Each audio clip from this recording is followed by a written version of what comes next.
Hello friends, welcome to my YouTube channel. तो दोस्तों, हमने रीड लेवल 1 और 2 का कोर्स स्टार्ट किया था, जिसमें कि हम संधि के टॉपिक को अच्छे से पढ़ चुके थे। और अब हमने स्टार्ट किया था समास का टॉपिक। समास में भी दोस्तों हम अव्ययी भाव समास को अच्छे से समझ चुके थे, पढ़ चुके थे। और आज हम पढ़ेंगे समास का दूसरा रूप, कौन सा? तत्पुरुष समास। तो स्टार्ट करते हैं, लेट्स स्टार्ट।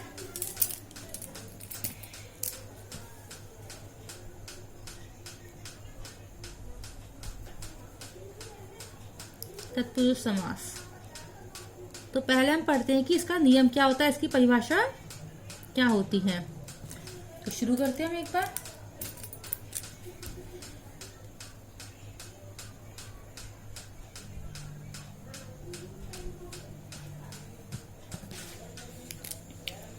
तत्पुरुष शब्द तत् धन पुरुष के योग से बना है, जिसका अर्थ होता है उसका पुरुष। तत् यानी उसका, और पुरुष मीन्स पुरुष, उसका पुरुष। अर्थात जिस समास में दूसरा पद प्रधान होता है उसे तत्पुरुष समास कहते हैं। जैसे देखिए दोस्तों, हमने पढ़ा था अव्ययी भाव समास। तो अव्ययी भाव समास में दोस्तों होता है पहला पद प्रधान, लेकिन जो तत्पुरुष समास होता है उसमें होता है हमारा दूसरा पद प्रधान, उसे तत्पुरुष समास कहते हैं। इस समास में दो पदों के मध्य कारक चिन्हों का लोप होता है, परंतु कर्ता व संबोधन, कर्ता कारक और संबोधन कारक का प्रयोग नहीं होता है। इसलिए कारक चिन्हों के आधार पर इसके 6 भेद माने जाते हैं। दोस्तों, जैसे कि हम पढ़ते आ रहे हैं कि जो हमारे कारक होते हैं वो हमारे 8 प्रकार के होते हैं हिंदी में, और संस्कृत में होते हैं हमारे 7। तो जो हमारे हिंदी में 8 प्रकार के कारक होते हैं, उनमें जो तत्पुरुष समास होता है उसके लिए हम सिर्फ 6 कारकों का ही प्रयोग करते हैं। कौन कौन से होते हैं वो 6 कारक हमारे? देखिए, कर्म कर्ता नहीं होता है और संबोधन नहीं होता है। दूसरा नंबर कर्म तत्पुरुष, करण तत्पुरुष, संप्रदान तत्पुरुष, अपादान तत्पुरुष, संबंध तत्पुरुष और अधिकरण तत्पुरुष। तो हम शुरू करते हैं एक बार। अब पहले नंबर कौन सा है हमारा? कर्म तत्पुरुष। तो हम शुरू करते हैं हमारे कर्म तत्पुरुष समास से।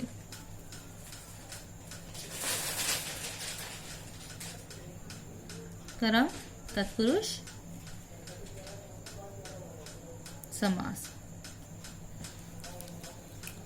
तो दोस्तों, कर्म कारक में क्या होता है कि उसमें होता है को पद का लोप होता है। तो सेम इसमें है, कर्म तत्पुरुष में क्या होता है? जब दो पदों के मध्य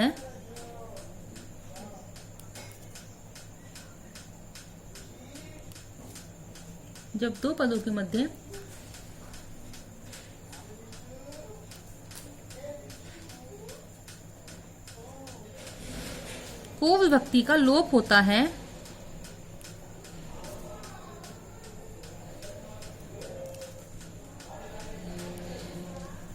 तो वहां कर्म तत्पुरुष समास होता है। तो वहां कर्म तत्पुरुष समास होता है। जब दो पदों के मध्य को विभक्ति का लोप होता है तो वहां कर्म तत्पुरुष समास होता है। एग्जाम्पल देखिए आप जरा इसके एक बार। क्योंकि दोस्तों, मैंने पहले भी कहा था आपसे, संधि हो या समास हो, हिंदी का कोई भी टॉपिक क्यों ना हो, हम उसे जब तक ज्यादा से ज्यादा एग्जाम्पल नहीं करेंगे हम उस टॉपिक को समझ नहीं पाएंगे। तो समास में भी हम जितने एग्जाम्पल निकालेंगे उतना ही हमारा कंसेप्ट क्लियर होगा। तो देखिए, जैसे हमने लिया एग्जाम्पल इसका, हाँ, शरणागत। अगर संधि देखे तो कौन संधि है इसमें? शरण धन आगत, दीर्घ स्वर संधि। संधि छोड़ते हैं, आते समास पर। शरणागत, शरण को आया हुआ, शरण को आगत। अब लोप किसका हुआ था इसमें? हमारे को विभक्ति का हुआ था, तो इसमें कौन सा समास हमारा? कर्म तत्पुरुष समास। शरण को आगत, शरणागत। और देखिए, ये हमने लिया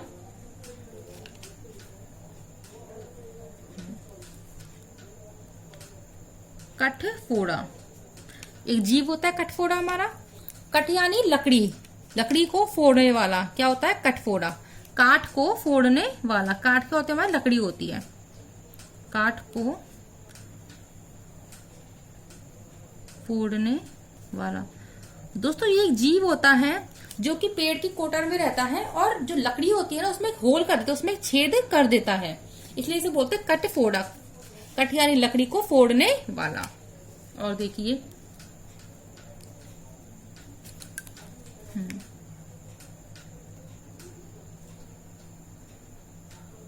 जितेंद्रिय। संधि देखते हैं तो जित धन इंद्रिय। संधि कौन सी इसमें हमारी? गुण संधि। तो देखिए इंद्रियों को जीतने वाला, उसे क्या बोलते हैं? जितेंद्रिय, जिसने इंद्रियों को जीत लिया है। तो इसमें भी क्या हुआ था? को शब्द का लोप हुआ था।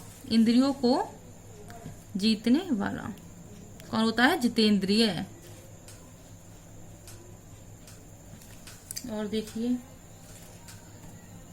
हमने एग्जाम्पल लिया जैसे चिड़ी मार। चिड़ी मार क्या होता है? चिड़ी को मारने वाला।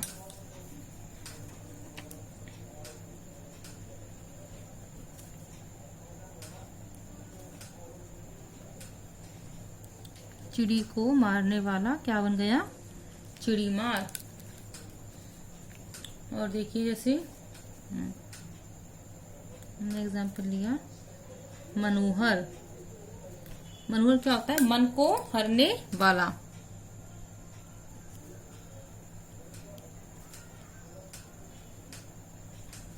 मन को हरने वाला कौन होता है हमारा? मनोहर। तो ऐसे हमारा कर्म तत्पुरुष समास हो गया। शरणागत, शरण को आगत यानी शरण को आया हुआ। कटफोड़ा, कट यानी लकड़ी, काठ को फोड़ने वाला, कटफोड़ा।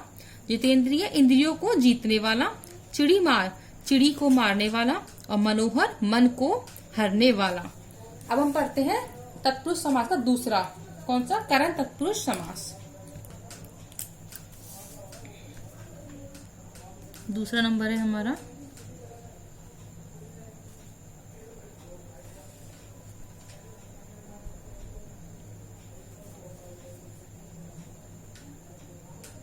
करण तत्पुरुष समास। तो करण में क्या होता है? करण कारक में क्या होता है हमारा? से या के द्वारा। तो वही से हमारी इसमें आएगा तत्पुरुष समास में भी, करण में। इसमें क्या होता है?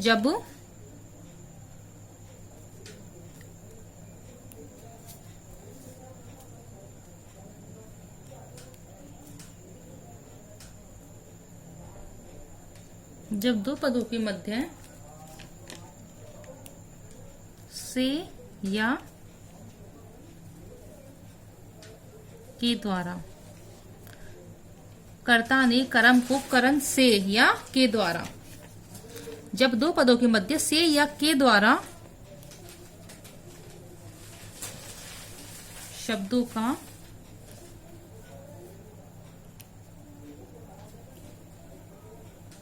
लोप होता है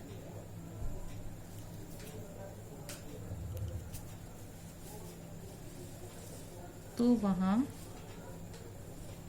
करण तत्पुरुष समास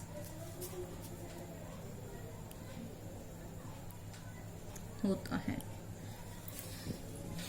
जब दो पदों के मध्य से या के द्वारा शब्दों का लोप होता है तो वहां करण तत्पुरुष समास होता है। एग्जाम्पल समझते हैं हम इसे। देखिए जैसे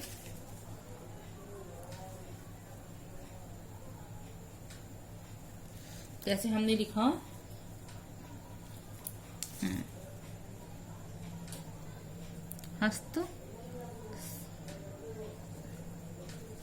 हस्तलिखित। हस्तलिखित मीन्स हस्त से लिखित।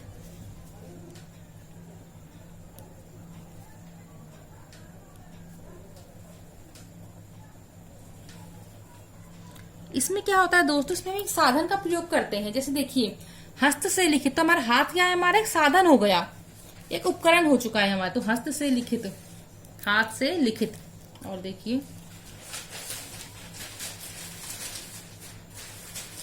रेल यात्रा, इसे क्या हो गया? रेल के द्वारा यात्रा। तो रेल क्या है हमारा, एक साधन बन गया। यात्रा करने का साधन क्या है हमारा, रेल है। तो रेल के द्वारा यात्रा, रेल यात्रा। और देखिए जैसे हमने लिया जलाव्रत, जलाव्रत, जल यानी जल, आवृत यानी ढका हुआ, जल से आवृत, जल से ढका हुआ क्या होता है, जलाव्रत, जल से आवृत। आवृत क्या होता है हमारा, ढका हुआ, जलावृत, जल से आवृत। और देखिए जैसे हमने लिया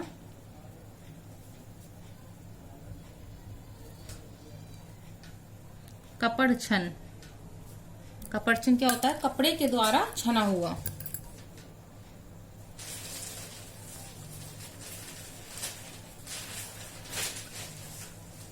कपड़े के द्वारा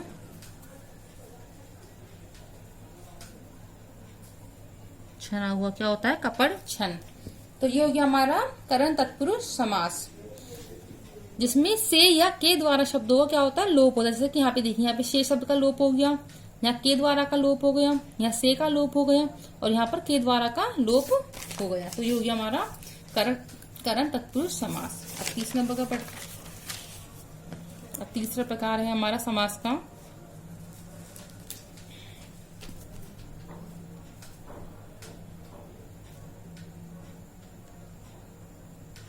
संप्रदान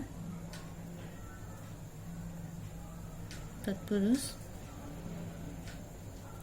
समास, संप्रदान तत्पुरुष समास। इसमें क्या होता है, संप्रदान में जब दो पदों के मध्य के लिए शब्द का लोप होता है,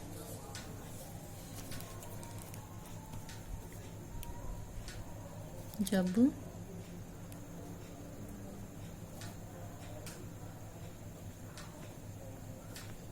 दो शब्दों के मध्य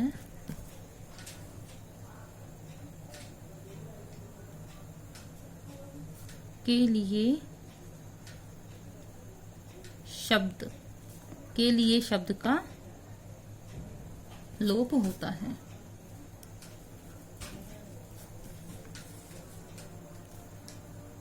तो वहां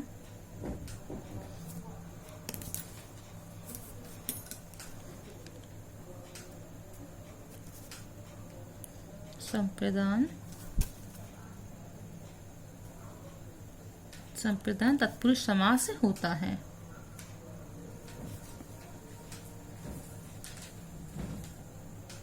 जब दो शब्दों के मध्य के लिए शब्दों का लोप हो तो वहां संप्रदान तत्पुरुष समास होता है। एग्जाम्पल देखिए इसके, जैसे कर्ता ने कर्म को करण से संप्रदान के लिए, जैसे हमने लिया एग्जाम्पल रसोई घर। अब समास फिर क्या होगा इसका, रसोई के लिए घर,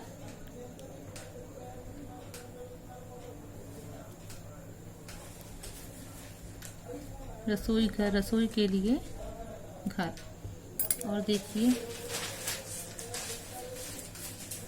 सभा भवन, इसे क्या होगा, सभा के लिए भवन, मतलब एक ऐसा भवन जो किसके लिए बना है, सभा के लिए।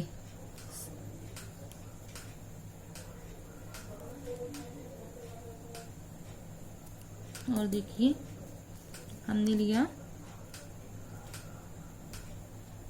विद्यालय, इसका क्या होता है, विद्या के लिए आलय,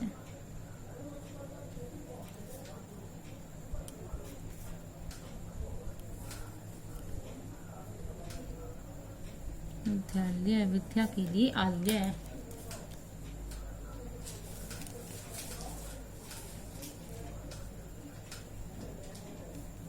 यज्ञशाला, यज्ञशाला क्या होता है,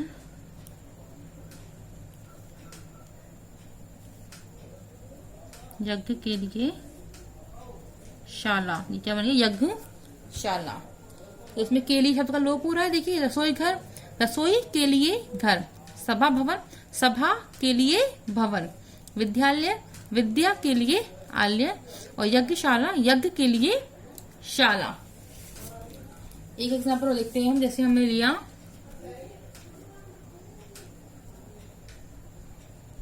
रोकड़ बही, ऐसा क्या हो गया,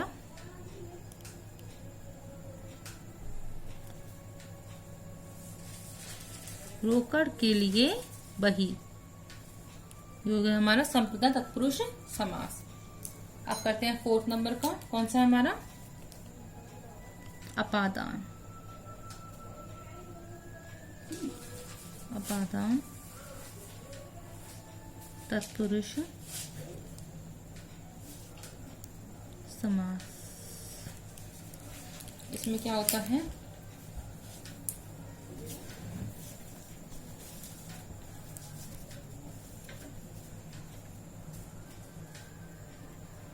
जब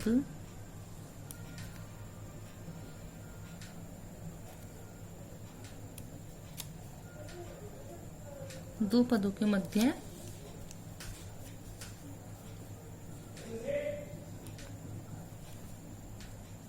से का लोप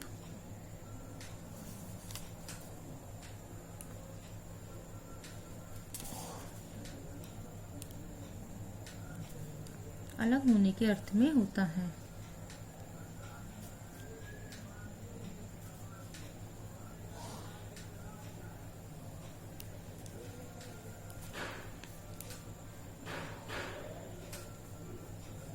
तो वहाँ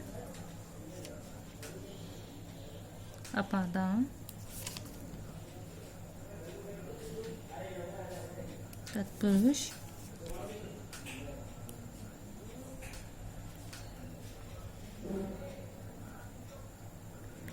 होता है। जहां दो पदों के मध्य से शब्द का लोप अलग होने के अर्थ में होता है तो वह अपादान तत्पुरुष समास होता है। दोस्तों इसमें क्या होता है,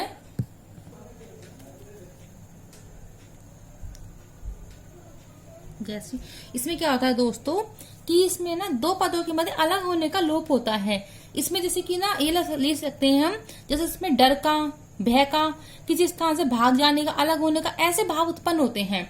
जैसे कि हमने लिए भयभीत, तो भय से भीत, भय यानी डर, और डर से जो डरा हुआ है वो कौन होता है, भयभीत। जलजात, जल से उत्पन्न, वो होता है जलजात। ऋण मुक्त, ऋण से मुक्त, तो ऋण से क्या हुआ, अलग हो गया वो, तो इसमें कौन सा हुआ हमारा अपादान तत्पुरुष समास। तो देखिए एग्जाम्पल देखिए एक बार आप, पहला एग्जाम्पल ये लेते हैं, ऋण मुक्त। अब देखिए इसमें क्या है, हमारे अलग होने का भाव उत्पन्न होगा। तो देखिए ऋण मुक्त, अब जब वो कोई ऋण से मुक्त हो रहा है तो वो ऋण से क्या हो रहा है, अलग हो रहा है ना, तो इसमें होगा हमारा अपादान तत्पुरुष समास। ऋण मुक्त, ऋण से मुक्त। और देखिए पदच्युत,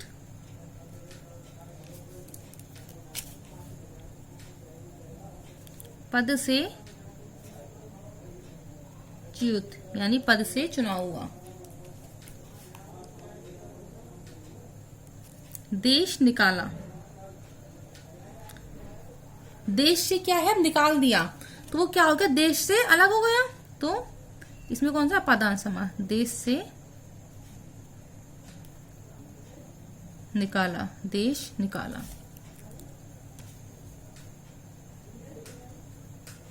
जलजात,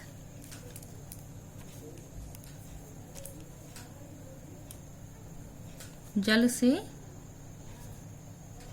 जात, जात क्या होता है, उत्पन्न, जो जल से उत्पन्न होता है उसे बोलते हैं जलजात।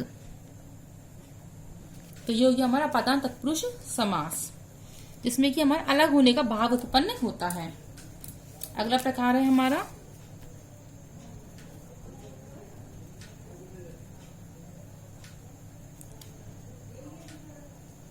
संबंध तत्पुरुष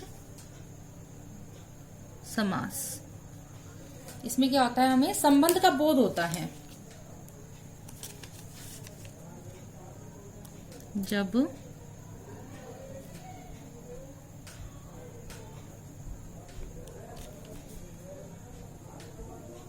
दो पदों के मध्य का या की का लोप हो तो वहां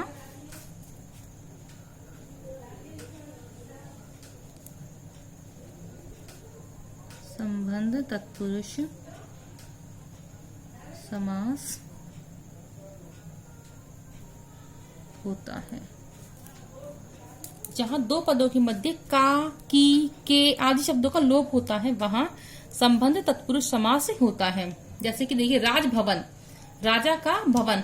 अब इसमें क्या है, भवन से हमारे राजा का क्या है, संबंध हो गया, एक संबंध हो गया तो बन गया राजभवन। राजमाता, राजा की माता, संबंध हो गया राजा और माता में।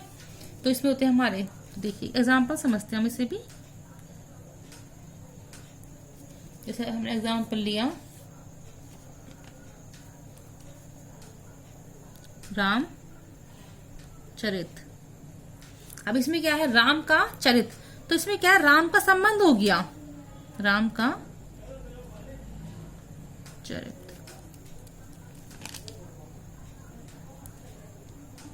राजभवन, ये क्या हो गया, राजा का भवन। और हमने लिया जैसे भूकंप। भूकंप क्या होता है, भू का कंप, मतलब भू, अगर भू में कंपन हो रहा है तो भू का कंप, वो क्या होता है, भूकंप।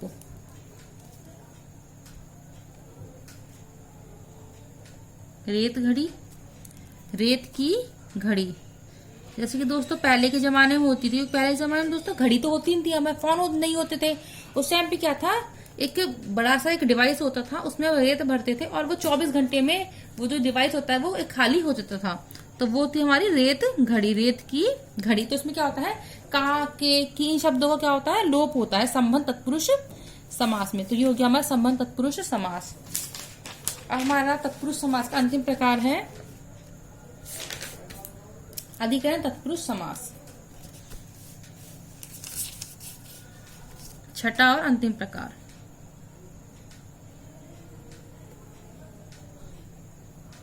अधिकरण तत्पुरुष समास। अब इसमें क्या होता है, इसकी परिभाषा लिखते हैं हम।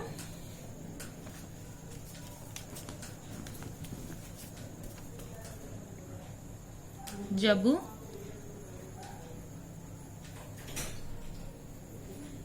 दो पदों के मध्य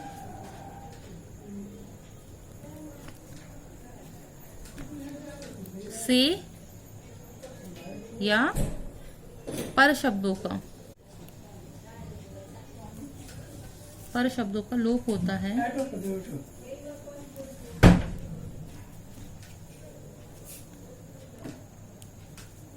तो वहां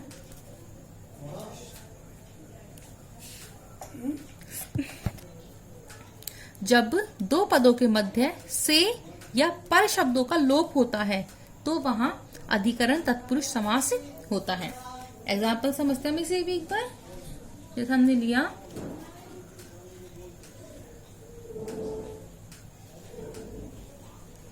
अश्वारूढ़, अश्व पर आरूढ़, आरूढ़ में क्या होता है, चढ़ा हुआ, अश्व पर आरूढ़ क्या हो गया, अश्वारूढ़। और देखिए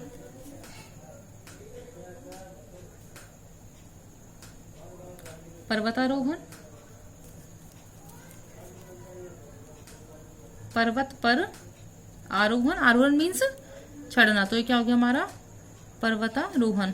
दोस्तों अब तो हमारे ईवीएस पे भी एक टॉपिक जुड़ गया है पर्वतारोही, तो उसे भी आप अच्छे से पढ़ लीजिए क्योंकि उसमें से क्वेश्चंस आने के बहुत ज्यादा चांसेस हैं। क्योंकि दोस्तों जो हमारे नए टॉपिक जुड़े हैं ना उसमें से क्वेश्चंस आने के ज्यादा चांसेस हैं, तो आप इन टॉपिक को जरा अच्छे से अपने कंप्लीट कर लीजिएगा। और देखिए नरोत्तम, नरों में उत्तम, उसे बोलते हैं हम नरोत्तम। नर यानी मनुष्य, नरों में उत्तम कौन है हमारा, नरोत्तम। हर फन मौला,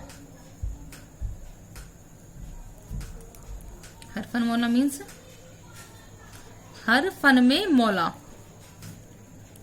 हर फन में मौला, मौला क्या होता है हमारा निपुण, और फन क्या होती है कला, मतलब कि जो हर कला में निपुण हो उसे बोलते हैं हर फन मौला। और देखिए वाग्वीर, वाक में वीर। अब दोस्तों अगर हम देखें इसमें संधि कौन सी है, तो संधि कौन सी होगी हमारी, इसमें होगी हमारी व्यंजन संधि, क्योंकि कै का क्या हो गया, गे हो गया। वाग्वीर, वाक में वीर, वाक यानी बोलने में, तो जो बोलने में वीर होता है उसे क्या बोलते हैं, वाक वीर। तो दोस्तों इस तरीके से हमने तत्पुरुष समास भी कंप्लीट कर लिया। इसके 6 के 6 टॉपिक्स अच्छे से कंप्लीट कर लिए हैं। और कल अब हम पढ़ेंगे कर्मधारय समास। तो दोस्तों आई होप कि आपको ये मेरी वीडियो पसंद आई होगी और आपका तत्पुरुष समास का कंसेप्ट अच्छे से क्लियर हो गया होगा। तो दोस्तों ऐसे ही बने रहिए आप हमारे साथ, और हमारे चैनल को लाइक कीजिए, कमेंट कीजिए, और अपने ज्यादा से ज्यादा दोस्तों के साथ इसे शेयर कीजिए, जिससे कि वो भी हमारी क्लास को देख सके और अपने कंसेप्ट को क्लियर कर सके। और जल्दी से हमारे चैनल को सब्सक्राइब कर दीजिए और घंटी बजाना ना भूलें। Thank you friends.